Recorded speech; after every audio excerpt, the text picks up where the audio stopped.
नबार्ड का 44वां foundation day यानी कि स्थापना दिवस मनाया गया। जैसे 12 जुलाई को स्थापना दिवस है, पूरे देश में ये अपने हिसाब से नबार्ड का स्थापना दिवस मनाया जाता है। हरियाणा ने 44वां स्थापना दिवस मनाया, जिसमें हमारे Srivastava ji reserve bank of India के रीजनल डायरेक्टर हैं, विदिता तिवारी जी हमारी चीफ जनरल मैनेजर हैं, हमारे प्रफुल्ल रंजन जी और भी डिफरेंट बैंकों के सीनियर अधिकारियों ने उसमें हिस्सा लिया। हमारे हरियाणा के कोऑपरेटिव से जुड़े काफ़ी सीनियर अधिकारियों ने भी इसमें हिस्सा लिया और कुछ लोग हमारे जो पैक्सेस से जुड़े हैं, जिन्होंने अच्छा काम किया है, जिन्होंने ई-पैक्स बनाने में भूमिका निभाई है, उन लोगों को भी आज सम्मानित किया गया और कुछ डिस्ट्रिक्ट कोऑपरेटिव बैंक के अधिकारियों को भी सम्मानित किया है, जिन्होंने अच्छा काम किया है। अच्छा काम से क्या होता है? अच्छा काम का मतलब जो उस संस्था को प्रॉफिट में ले जाता है, उनको भी सम्मानित किया गया। माननीय प्रधानमंत्री मोदी जी का जो सपना है, अमित शाह जी का जो सपना है 2047 का भारत, विकसित भारत, आत्मनिर्भर भारत, उसमें नबार्ड की और सहकारिता विभाग की भूमिका को निश्चित किया जाए कि भाई वो भूमिका विकसित भारत में एक विशेष भूमिका इनकी हो। सहकार से समृद्धि, और हम सब ने संकल्पबद्ध हैं, हम माननीय प्रधानमंत्री मोदी जी के माध्यम से गांधी जी का, महात्मा गांधी जी का जो सपना था कि गाँव में बस्ती है, भारत की आत्मा गाँव में बस्ती है। गाँव का मतलब हम जो एफर्ट्स कर रहे हैं, सहकारिता के जरिए से जो एफर्ट्स कर रहे हैं, गाँव और शहर की जो दूरी है, दूरी का मतलब कि जो शहरों में जिस तर्ज पर विकास है, उसी तर्ज पर समृद्धि गांव में भी हो। गांव भी बहुत अच्छे तरीके से किसान, गांव का नौजवान बहुत अच्छे तरीके से देश के अंदर विकसित भारत बनाने में हर तरीके से हर नागरिक बहुत अच्छे तरीके से अपनी भूमिका निभा रहा है। लेवल पर, नेशनल लेवल पर मैंने कहा ना, मुझे मुख्यमंत्री जी ने जो है रिव्यू मीटिंग की थी जस्ट शॉर्ट ऑफ,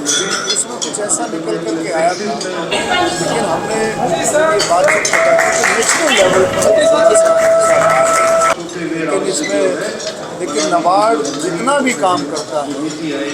बहुत अच्छे तरीके से हमारी संस्थाओं को मजबूत करने के लिए वित्तीय सहायता जो देता है। आपने देखा किस तरह से नौजवानों ने अपने स्टार्टअप्स के जरिए से FPOs बना करके और अपने सेल्फ हेल्प ग्रुप में कितना अच्छा काम किया, ये आप सब देखते हैं। और अब पैक्सेस में एक बहुत ब्रॉड सोच के साथ आप देखिए, माननीय अमित शाह जी ने पिछले समय में कुछ दिन पहले जो दिल्ली में मीटिंग बुलाई थी, सभी कोऑपरेटिव मंत्रियों को वहाँ पर इन्वाइट किया गया था। शॉर्ट ऑफ डिस्कशन कॉन्फ्रेंस थी, तो नई कोऑपरेटिव जो है पॉलिसी जो है आएगी, उसमें बहुत सारी चीज़ें, जैसे पैक्सेस में अभी जो लिमिटेड जो काम था उस काम को भी बढ़ाया जाएगा। पैक्सेस की जो है दायरा जो है जन औषधि केंद्र के रूप में, CSC सेंटर के रूप में आपका जो है, उसके बाद आप देखें गैस स्टेशंस लगा सकते हैं और छोटे जो है वेयर हाउसेज जो है वो भी गांव के स्तर पर बनेंगे। माननीय प्रधानमंत्री जी अमित शाह जी का यही सोच है कि हर गांव पैक्स से जुड़े, हर गांव जो पैक्स से जुड़े, यही मेहनत, यही सोच माननीय मुख्यमंत्री जी की भी है।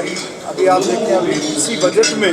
माननीय मुख्यमंत्री जी ने 500 CM पैक्सेस की घोषणा की और लगभग 141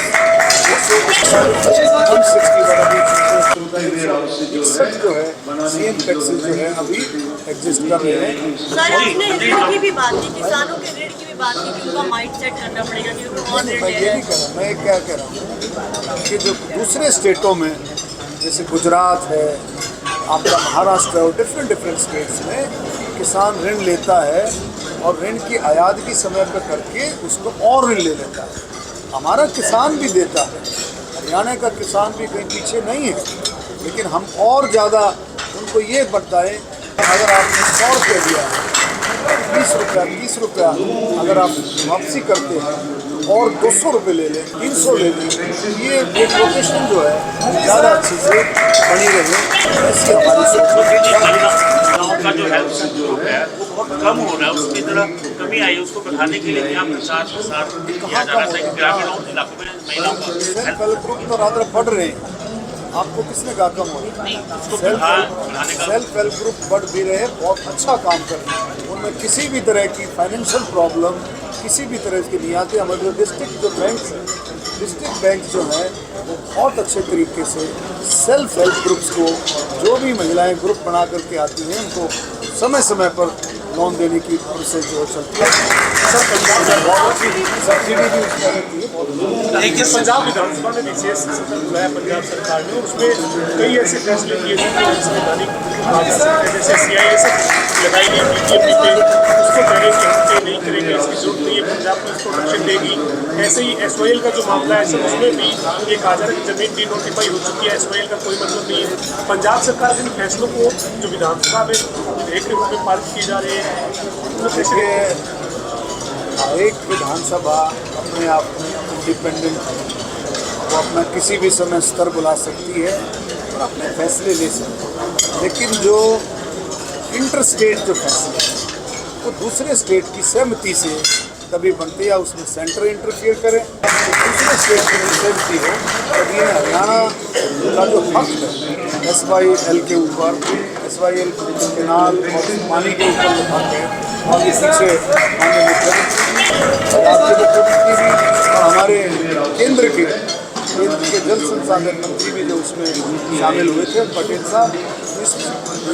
सब मिलकर के इसमें कोई सामूहिक जो फैसला आएगा वो आपको बताएंगे। मंत्री जी, एक सवाल है कि उत्तराखंड ने 6ठी कक्षा से गीता को लागू कर दिया है, हरियाणा गीता की उद्गम स्थली है। देखिए, मैं इस बारे में बताऊंगा, मैं देश का उस समय जब मैं सांसद था 2019 से लेकर के 24 तक, उससे पहले भी मैंने गीता, भगवत गीता जो हमारा पूजनीय ग्रंथ है, उसके ऊपर मैंने पार्लियामेंट में आवाज़ उठाई कि गीता को हम अपने पाठ्यक्रम में शामिल करें।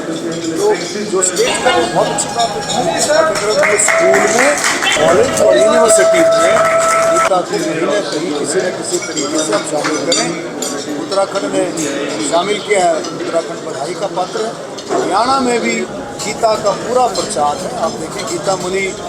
परम आदरणीय ज्ञानानंद महाराज जी बहुत अच्छे तरीके से सरकार के सहयोग से बहुत अच्छा प्रचार है। और हमने अपने डिपार्टमेंट में, मेरे डिपार्टमेंट में, जेल डिपार्टमेंट में भी मैंने पीछे अनाउंस किया था कि भगवत गीता को जो है उसका